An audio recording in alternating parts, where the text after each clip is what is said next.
if there is something like you like, then you can please adopt it. Rất là cảm ơn chị Trâm về phần chia sẻ rất là thú vị vừa nãy, và tôi hoàn toàn đồng ý với chị Trâm về những cái lựa chọn trong cuộc đời. Bản thân tôi thì cũng đã lựa chọn và đang thực hiện cái cuộc sống màu hồng của mình, và trong ngày hôm nay thì tôi cũng sẽ có những cái thông tin để chia sẻ với các anh chị cũng khá là phong phú, cũng về cái vấn đề là những cái lựa chọn và những cái hành động của mình trong cuộc sống. Và nếu như mà các anh chị thấy là nó có ý nghĩa, nó có lợi ích cho cuộc sống của mình, cho công việc của mình, thì các anh chị hãy ghi nhớ lại. But I have to first say that it's so great, and I'm quite emotional actually to finally be together with you guys here in an offline meeting in Vietnam. It makes me so happy. Và trước tiên thì tôi cũng muốn nói là tôi cảm thấy rất là tuyệt vời và có một chút khá là cảm động khá là xúc động khi mà được một lần nữa cùng ngồi với các anh chị, cùng đối mặt trong một cái khán phòng ấm cúng như thế này. Cảm giác rất là tuyệt vời ạ.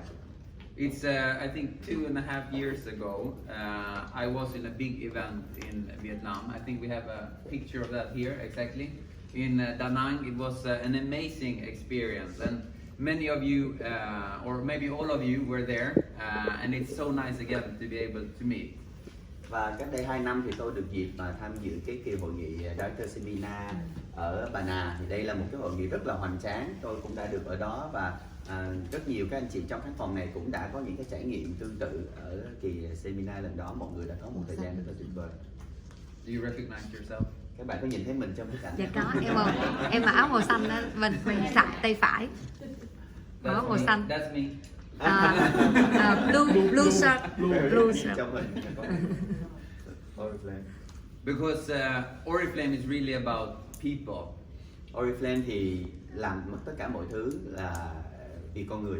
And like I said yesterday, you are really the stars that make Oriflame Vietnam so successful. Và như tôi đã nói ngày hôm qua thì chính các anh chị đây là những ngôi sao đã làm nên thành công của Oriflame ngày hôm nay. Without you, Oriflame would be nothing. Nếu như mà không có các anh chị thì Oriflame sẽ không là gì cả. And your hard work, your actions, your big dreams make Oriflame Vietnam what it is today. Và sự chăm chỉ của các anh chị và các bạn, ước mơ của các anh chị và các bạn, hành động của các anh chị và các bạn đã khiến cho Oriflame có được một cái tầm vóc như ngày hôm nay. So I think you all deserve a very warm hand of applause. Và tôi nghĩ là tất cả chúng ta xứng đáng một tràng pháo tay thật nồng nhiệt ạ.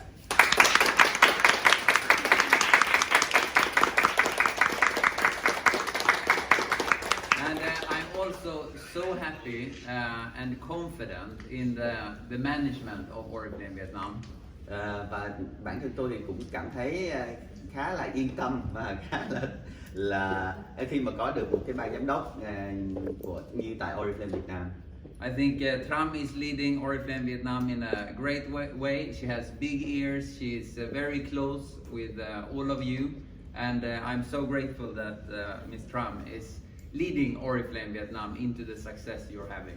Và tôi cảm thấy rất là an tâm khi Oriflame Việt Nam được dẫn dắt bởi chị Trâm. Chị Trâm luôn lắng nghe tất cả mọi người và luôn rất là gần gũi với mọi người để lắng nghe những cái tâm tư tình cảm của mọi người, và tôi rất là trân quý cái cách quản lý cũng như là cái cách lãnh đạo của chị Trâm đã khiến cho Oriflame Việt Nam có được thành công ngày hôm nay. Applaud for Tram also.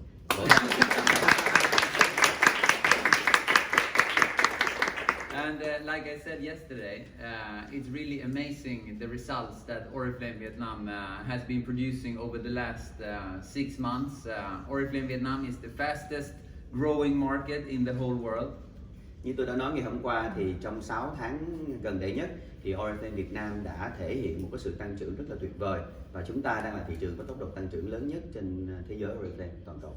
And the future is looking very bright for Oriflame Vietnam, for you and for your communities. Và tương lai rực rỡ đang chờ Oriflame Việt Nam, đang chờ chính các anh chị và các bạn, và chờ các anh chị em tuyến dưới của mình. But of course, it all depends on your dreams, your community's dreams and your actions.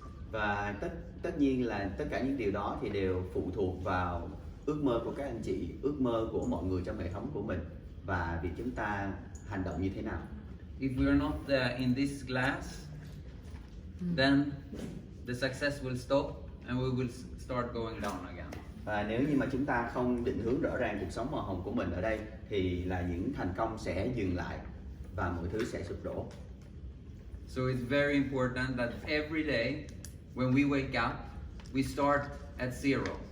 Và rất là quan trọng là mỗi ngày khi mà chúng ta thức dậy thì chúng ta sẽ khởi đầu lại từ đầu. And every day we have to take the actions because what we have achieved in the history is just history. We have to every day wake up early and then take actions to reach to our dreams and to our goals. Và những gì chúng ta đạt được hôm nay, sáng hôm sau thức dậy nó đã là quá khứ rồi. Cho nên khi mình thức dậy ở một ngày mới thì mình phải bắt đầu lại hết tất cả từ đầu, phải nỗ lực giống như là chúng ta chưa từng có ngày hôm qua để tiếp tục hướng đến thành công. And that is what you are doing, and that's why you're sitting in this room today. Và đó là lý do mà đưa các anh chị đến thành công để cho các anh chị có thể ngồi được tại khán phòng ngày hôm nay. But I know that we can become so much bigger, we can become so much more successful. Và tôi tin chắc là chúng ta sẽ còn có thể đạt được những thành công to lớn hơn nữa. The opportunity is really here in Oriflame Vietnam. Và tương lai, cơ hội là tràn đầy tại Oriflame Việt Nam. So I look forward to see so many more people traveling business class. Và tôi hy vọng là trong thời gian tới sẽ có thêm nhiều anh chị nữa được bay hạng thương gia. I want to see so many more from Oriflame Vietnam entering into the Global Leadership Council. Và tôi muốn thấy nhiều thêm các bạn ở từ Oriflame Việt Nam sẽ được đứng vào hàng ngũ của Hội đồng lãnh đạo toàn cầu. I want to see so many more people going to the USA, to Executive Conference and to the Diamond Conference. Và tôi muốn thêm nhiều bạn nữa sẽ nhận được vé mời đi tham dự những hội nghị tại Mỹ, tại Gold Conference, tại Diamond Conference. And I want really to beat that record of 300 people to Paris in future Gold Conferences. Và tôi muốn là trong một kỳ Gold Conference gần nhất nào đó chúng ta sẽ đánh bại được cái con số 300 người tham dự, giống như là chúng ta đến tham dự tại Paris. All right. So I have a few slides here that I would like to go through with you guys. Và tôi có chuẩn bị một vài slide ở đây để chia sẻ với các bạn.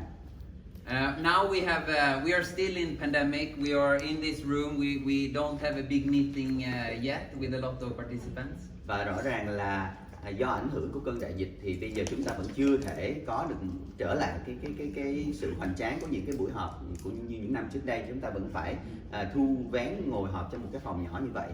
But with what we have seen during this pandemic, you have actually taken the opportunity and created success even though we have been going through a very difficult pandemic situation in Vietnam. Nhưng rõ ràng một điều không thể chối bỏ được là ngay cả trong cơn đại dịch thì các anh chị cũng đã tìm ra được những cái phương pháp làm việc mới để thích ứng với thời cuộc, và minh chứng cho việc đó là thành công của Oriflame ngày hôm nay ngay trong cơn đại dịch. So even though it might have been tough for you, there have been many challenges to overcome, there has never been a better time than right now. Và mặc dù là chúng ta đã có rất là nhiều những cái khó khăn, thách thức trong cái giai đoạn dịch bệnh đó, nhưng ở tại thời điểm hiện tại thì đây là cái thời điểm hoàn hảo chưa từng có.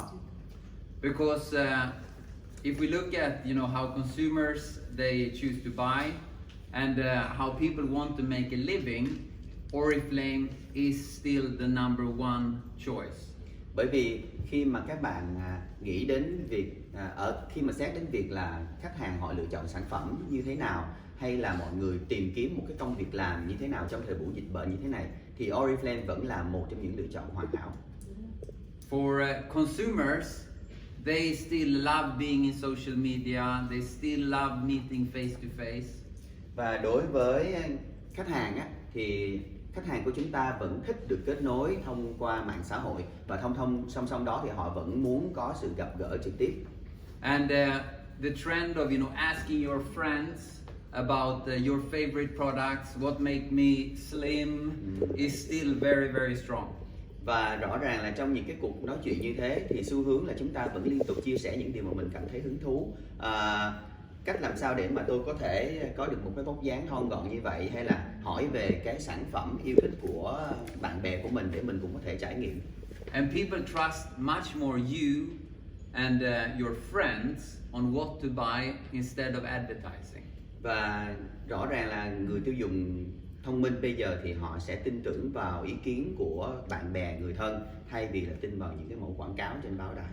So having our business model right now is a very, very good business model for the future. Và với cái mô hình bán hàng trực tiếp, bán hàng xã hội như Oriflame của chúng ta hiện nay thì nó rất là phù hợp với cái thời điểm mà ngay sau cơn dịch như vậy. And I can tell you, you guys, Oriflame Vietnam, you are the best people in recommending the beautiful Oriflame product in the world. Và rõ ràng các anh chị và các bạn đã chứng minh được cho cả thế giới thấy là các anh chị đây, những người đang làm tại Oriflame Việt Nam đang có những cái phương pháp để chia sẻ sản phẩm tuyệt vời nhất đến cho khách hàng, đến cho người tiêu dùng tại Việt Nam hơn với tất cả bất cứ quốc gia Oriflame nào trên thế giới.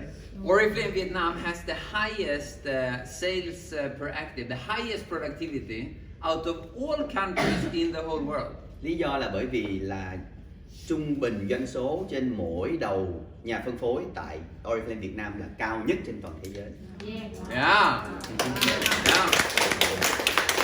China, Oriflame China was number one for a very long time, but Oriflame Vietnam has, during the last year, passed Oriflame China, and Oriflame Vietnam is now number one in the world. Yeah. Thật ra cái vị trí dẫn đầu này thuộc về Oriflame Trung Quốc trong nhiều năm liền, nhưng chỉ trong riêng một năm qua thì Oriflame Việt Nam chúng ta đã vượt qua cả Trung Quốc và dẫn đầu ở cái vị trí là nhà phân phối bán hàng giỏi nhất. For you, Oriflame Vietnam. Cái số cao nhất trung bình. And this is very good. Điều này rất tuyệt vời các bạn. Because the people in your community, your friends in your community, they make a lot more money today than they did only 1 year ago. Và điều này có nghĩa là các anh chị em nhà phân phối trong hệ thống của chúng ta họ đang kiếm được nhiều tiền hơn hồi năm rồi, đúng không ạ? Yeah, and when new people come in and they make good money from the beginning, they are much more loyal, they see the opportunity much stronger, and they become more successful. Và đối với những nhà phân phối mới gia nhập vào thì họ ngay trong những giai đoạn đầu tiên, trong những tháng đầu tiên thì họ đã có được cái mức thu nhập cao như vậy thì họ sẽ trở nên trung thành hơn, họ thấy nhiều cơ hội hơn và họ sẽ có thể tăng trưởng cùng với chúng ta lâu dài hơn.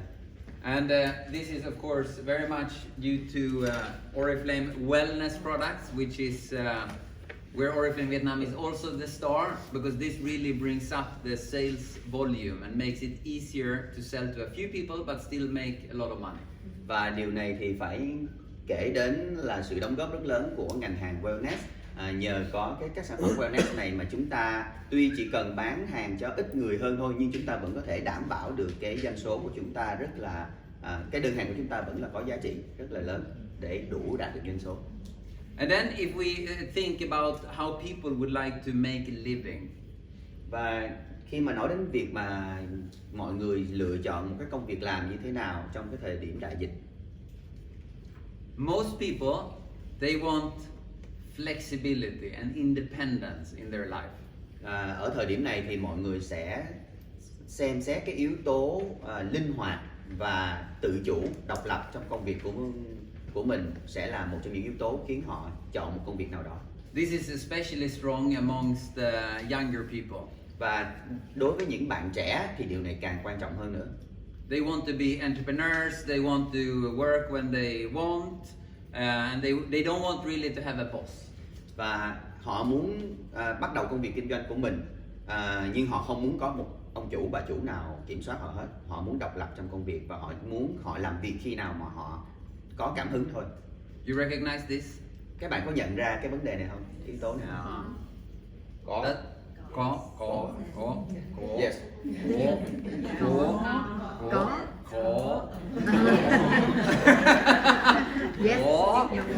Okay. Tôi yêu Oriflame Việt Nam. Tôi yêu. Yếu là not strong. Yếu not strong. Yêu. Tôi yêu. Yeah. Okay. Châu Á. Do you recognize that especially younger people want flexibility, independence in their lives? Và các bạn nhận ra là người trẻ họ muốn có được sự linh hoạt và sự chủ động trong công việc của họ, đúng không? Yeah. Yeah. Good.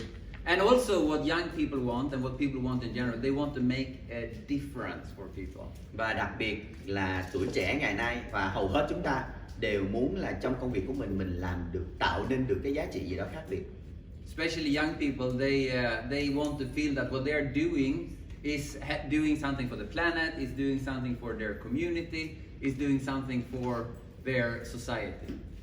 Đặc biệt là đối với những bạn trẻ thì họ muốn là họ sẽ làm được gì đó cho hành tinh này, họ làm được điều gì đó có ý nghĩa cho cộng đồng, cho xã hội. And of course, people also want to feel empowered and they want to be in charge of their own lives.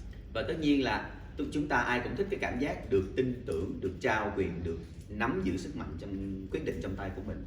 And I can congratulate you because you have exactly this opportunity. Và tôi xin chúc mừng tất cả các anh chị và các bạn bởi vì các anh chị và các bạn có đúng tất cả những cái cơ hội này. But Nhưng mà it comes with a very important thing that you have to think about every day. những cái cơ hội này đến với nó đi đôi với những điều quan trọng mà bạn luôn phải nhớ hàng ngày. And that is exactly what Trump was talking about. Và đó chính là những điều mà hồi nãy chị Trâm vừa nói. Having, independence, being your own boss, more or less deciding your whole own day comes with a big responsibility on your own shoulders. Thì các bạn muốn là chủ của mình, là sếp của mình, các bạn muốn được độc lập thì các bạn phải tự chịu trách nhiệm với cái cuộc sống của mình, với công việc của mình. You cannot blame anyone for your failures. Và bạn không thể đổ lỗi cho bất cứ ai về cái sự thất bại của mình. Your success only depends on you and your community that you work with. Thành công của bạn là tùy thuộc vào chính bản thân bạn và đội nhóm của bạn. You agree? Các bạn đồng ý không? Action. Yeah. Yes. Okay. Action. Nào. Có. Okay, very good. And Oriflame is really a great partner in this. Và rõ ràng thì Oriflame là một đối tác hết sức là hoàn hảo trong cái bối cảnh này. Because we have something for our customers. Bởi vì chúng ta có những lựa chọn để thỏa mãn được cái nhu cầu của khách hàng. We offer something to people how they want to make a living. Chúng ta cũng đạt được những cái tiêu chí khi mà mọi người muốn tìm kiếm một cái công việc làm.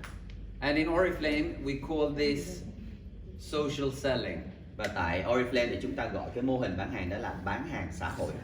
Which means that we are perfectly positioned for a very successful future. Điều đó có nghĩa là công ty của chúng ta, tập đoàn của chúng ta đang ở một cái vị trí hoàn hảo để tiến đến tương lai, thành công trong tương lai. So I think you know this, but let's just compare Oriflame social selling models to other alternatives. Tôi nghĩ là các bạn sẽ phần nào đã nhận ra được những điều mà tôi chuẩn bị chia sẻ ở đây, nhưng bây giờ chúng ta sẽ cùng nhìn lại để xem là cái mô hình bán hàng của chúng ta so với những cái công ty tương tự có những cái gì khác biệt nha. It's coming, actually. So here we have Oriflame and other opportunities. So in both these opportunities we have income. So Oriflame với những cái lựa chọn khác, Low thì startup, tất cả đều có nè, tạo được thu nhập nè, chi phí khởi nghiệp thấp nè, low risk, rủi ro thấp nè, independence and flexibility. có được sự tự chủ và sự linh hoạt trong công việc nè. But what Oriflame offers, in addition to other opportunities, Nhưng ngoài ra thì Oriflame còn có thêm những cái yếu tố khác mà những cái đối thủ khác khó cạnh tranh được. is work and life balance, Đó là một cái sự cân bằng giữa công việc và cuộc sống của chúng ta hàng ngày. fun and supporting community, Chúng ta làm việc và sống trong một cái cộng đồng vui vẻ và mọi người hỗ trợ lẫn nhau. mentorship from a great managing director or from area manager or from your sponsor. Và chúng ta được sự cố vấn, lãnh đạo, dẫn dắt từ tổng giám đốc, từ các anh chị giám đốc chi nhánh, hoặc là từ các anh chị phụ trách kinh doanh ở chi nhánh. Trainings, Chúng ta được đào tạo. recognition and events. Và chúng ta có được những phần vinh danh hay là những cái kỳ hội nghị để cùng chúc mừng. And I think a very important one for me is a strong sense of belonging. Và một cái yếu tố mà đối với cá nhân tôi rất là quan trọng đó là cái cảm giác thuộc về một nơi nào đó, một tập thể nào đó. Even though you know my Vietnamese is very limited, Mặc dù là cái vốn tiếng Việt của tôi thì rất là ít, I still, when I go on the bus out here or when I meet people in the lobby, it's so nice and I really feel that this is an Oriflame person. và khi mà tôi gặp mặt mọi người tại sảnh khách sạn hay là tôi lên xe buýt và gặp mọi người trên xe buýt thì tôi cảm thấy là đây là thế giới Oriflame, tất cả mọi người đang là thành viên của Oriflame. The togetherness is so strong in our community. So even though you know there is a language barrier, it still feels so good to be together with all of you, and you really radiate positivity, inspiration, which I love. Mặc dù cái sự đoàn kết, cái giá trị đoàn kết trong Oriflame nó mạnh mẽ đến mức là tuy là có cái rào cản về ngôn ngữ, nhưng khi mà tôi gặp gỡ các bạn thì chính các anh chị và các bạn luôn tỏa ra cái sự gọi là nồng nhiệt, đúng không ạ? Nồng nhiệt rồi truyền cảm hứng làm cho tôi cảm thấy rất là cảm kích. And then the last point, a very important point that Trump spoke about. Và cái điều cuối cùng ở đây mà hồi nãy chị Trâm cũng đã có nhắc đến is of course the ability, the opportunity to go to conferences, meetings and seminar and international conferences. Là chúng ta có cơ hội sẽ được nhận vé mời để đi tham dự những cái kỳ hội nghị, những cái chuyến du lịch toàn cầu. Who is going to Seoul? Ai sẽ đi Seoul nè? Tôi. Tôi. Who's going to Seoul? Tôi. Good. Very good. Tôi. I learned a lot of Vietnam.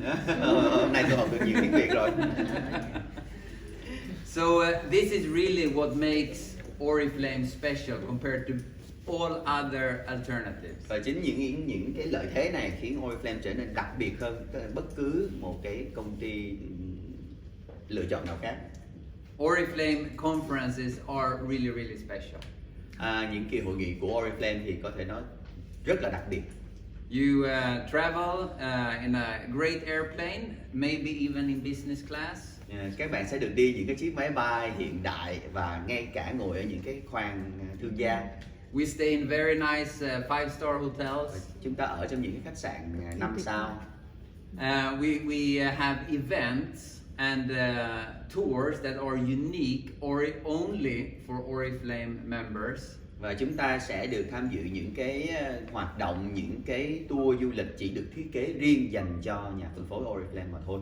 So many times if you would go to Paris or Los Angeles or San Francisco, what you will experience with Oriflame is not what the normal tourist would experience. Và khi các bạn được đến Paris hay là Los Angeles hay là what's the other place? Paris, Los Angeles, and San Francisco. San Francisco. Đi đến những cái thành phố đó thì những cái trải nghiệm các bạn có được ở đó thì những cái du khách khi mà họ đi những cái tour bình thường họ sẽ không thể nào có được. And this is really what makes Oriflame very special. Và đó chính là điều khiến Oriflame rất là đặc biệt. And I can't wait to travel with all of you to Los Angeles and San Francisco. What is it? It's okay. It's flipping. Okay. I can't wait to travel with you guys to Los Angeles and San Francisco. Và tôi nóng lòng muốn được đi đến hội nghị cùng các chị và các bạn tại Los Angeles và San Francisco. And I want to congratulate you that you are in Oriflame and that you work together with Oriflame. Again, please. I want to congratulate you that you work in Oriflame and that you work together with Oriflame. Tôi muốn một lần nữa chúc mừng các bạn là các bạn đã lựa chọn Oriflame và các bạn chọn đồng hành cùng Oriflame. Because Oriflame is now celebrating its 55th anniversary. Bởi vì là năm nay thì Oriflame đang kỷ niệm một cái sự kiện 55 năm thành lập. And it's not many direct selling companies that are this old and have this great track record. Và rõ ràng là không có nhiều công ty bán hàng trực tiếp có thể có được cái bề dày lịch sử đến 55 năm như vậy, có một cái cột mốc lịch sử như vậy. We are a European company, we're a Swedish company. Chúng ta là một công ty đến từ châu Âu, đến từ Thụy Điển. which is trustworthy, Đây là những cái quốc gia, đây là một cái quốc gia rất là đáng tin cậy. and which is also giving the opportunity compared to other companies to really sit close like this, talk to each other and take feedback. Và công ty mà chúng ta đang cộng tác cho chúng ta cái cơ hội được ngồi gần gũi với nhau, lắng nghe lẫn nhau để cùng trao đổi ý kiến, trao đổi kinh nghiệm. This is really, I think, special compared to many other American companies where you would never see Trump or myself in a meeting like this. Exactly. Điều này cũng là một trong những điều tạo nên cái nét độc đáo của Oriflame, tại vì nếu như các bạn làm việc cho những công ty Mỹ á, thì các bạn sẽ rất khó có cơ hội được nhìn thấy mặt chị tổng giám đốc hay là có dịp ngồi nói chuyện với vị phó chủ tịch tập đoàn trong một cái khán phòng ấm cúng như thế này. Việc đó là hầu như không thể đối với những công ty Mỹ. And of course, Oriflame has high quality, amazing products. Và đương nhiên là Oriflame có những cái sản phẩm chất lượng cao đến từ thiên nhiên. You can also be very proud because Oriflame is really outstanding when it comes to sustainability. Và chúng ta càng tự hào hơn khi nói đến vấn đề là phát triển bền vững, tại vì ở cái góc độ này thì Oriflame vượt hơn tất cả mọi đối thủ khác. In Oriflame, we really take care about the planet, so we can leave it a better place for our children and our grandchildren than when we got here. Là Oriflame luôn có những cái hành động để chăm sóc cho hành tinh của chúng ta, với mong muốn là chúng ta để lại một cái hành tinh xanh sạch đẹp hơn cho các thế hệ con cháu. And we're also a family-owned company with a very caring and very nice family, the Opjokniks. Và công ty của chúng ta được sở hữu bởi một cái gia đình rất là nhân hậu và rất là yêu thương mọi người, gia đình Opjoknik. And we have, of course, very strong and very nice values in Oriflame. Và tất nhiên chúng ta có những cái giá trị rất là mạnh mẽ và rất là độc đáo tại Oriflame. And we should celebrate the fact that we are the number one European social selling beauty company. Và chúng ta cần phải ghi nhớ và tự hào một điều rằng chúng ta là công ty châu Âu bán hàng xã hội lớn nhất thế giới. Wow. Yeah. And that is, of course, all thanks to you. Và điều đó tất nhiên nhờ chính các bạn. So thank you. Come on. Cảm ơn. Yeah. Em nhớ lúc em mới vô đó là ước mơ của tập đoàn. Đúng rồi. Tuyệt vời. Chị, các bạn có một cái thắc mắc nó muốn hỏi là đợt này đi Seoul có được đi vào cái thời điểm mà chớm đông không? Để mà thấy hoa anh đào nở mà cũng có thể thấy tuyết rơi. He asked whether All leader, not me. Okay, all the leaders. They would like to ask whether they will get a chance to visit Seoul when it's early winter, where the fall blossom. Blossom. Lớn nhất thế giới. Từ Blossom tuyết là hoa đào. bây giờ là lớn nhất thế giới. Thì chớm đông á là Lớn nhất châu Á. Chớm đông. Chớm đông hoa này là lớn nhất Việt Nam. Rồi bây giờ là lớn nhất thế giới. Lớn nhất châu Âu. Early winter. Early, like October, November. Yeah. Yeah. I think it's. Thank you for the question, and I think the dates have preliminary been set. But of course, hearing this request from you guys, we should of course definitely take this into consideration.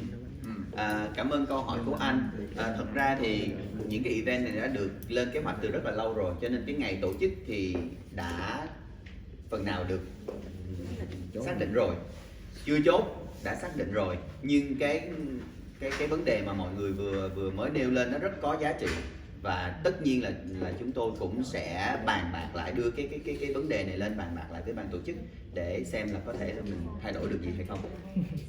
Yeah, Malaysia. Yeah, to Seoul, we will have an international conference